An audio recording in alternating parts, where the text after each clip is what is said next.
ವಿಶ್ವ ಯೋಗ ದಿನಾಚರಣೆಯ ಅಂಗವಾಗಿ ಪ್ರಜಾಪಿತ ಬ್ರಹ್ಮಕುಮಾರಿ ಈಶ್ವರೀಯ ವಿಶ್ವವಿದ್ಯಾಲಯವು ಕಾರ್ಯಕ್ರಮ ಹಮ್ಮಿಕೊಂಡಿದ್ದು, ಈ ಕಾರ್ಯಕ್ರಮದಲ್ಲಿ ಬಾಲಕಿಯರ ಸರ್ಕಾರಿ ಪದವಿ ಪೂರ್ವ ಕಾಲೇಜಿನ ಪ್ರಾಂಶುಪಾಲರಾದ ಶ್ರೀ ಲಕ್ಷ್ಮಣಪ್ಪನವರು ಕಾರ್ಯಕ್ರಮಕ್ಕೆ ಚಾಲನೆ ನೀಡಿದರು. ಉಪನ್ಯಾಸಕರಾದ ಶೋಭಾ, ಪವಿತ್ರ ಮತ್ತು ವಿದ್ಯಾರ್ಥಿನಿಯರು ಕಾರ್ಯಕ್ರಮದಲ್ಲಿ ಭಾಗವಹಿಸಿದರು.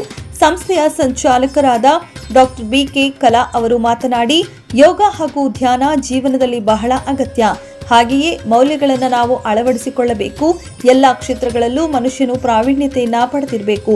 ಧ್ಯಾನದಿಂದ ಮಾನಸಿಕ ಏಕಾಗ್ರತೆ, ವ್ಯಕ್ತಿತ್ವ ವಿಕಸನವಾಗುತ್ತೆ ಎಂದು ಹೇಳಿದರು. ಪತಾಂಜಲಿ ಯೋಗ ಕೇಂದ್ರದ ಶ್ರೀಮತಿ ಸ್ವರ್ಣ ಹಾಗೂ ಶ್ರೀಮತಿ ವಿಜಯ ಅವರು ಯೋಗದ ತರಬೇತಿ ನೀಡಿದರು.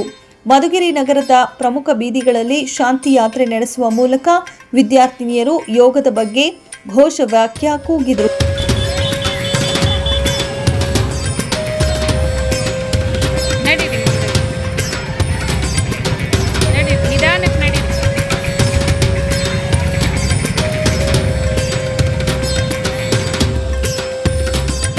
ಇನ್ನು ರಷ್ಯಾ ಪ್ರವಾಸದಲ್ಲಿರುವ ಶಿರಾನಗರದ ಪ್ರಜಾಪಿತ ಬ್ರಹ್ಮಕುಮಾರಿಸ್ ಮುಖ್ಯಸ್ಥ ಡಾಕ್ಟರ್ ಎಚ್ ಮಹೇಂದ್ರಪ್ಪ ಅವರು ರಷ್ಯಾದಲ್ಲಿ ನಡೆಯುತ್ತಿರುವ ಅಂತಾರಾಷ್ಟ್ರೀಯ ಯೋಗ ದಿನಾಚರಣೆಯಲ್ಲಿ ಪಾಲ್ಗೊಂಡಿದ್ದರು.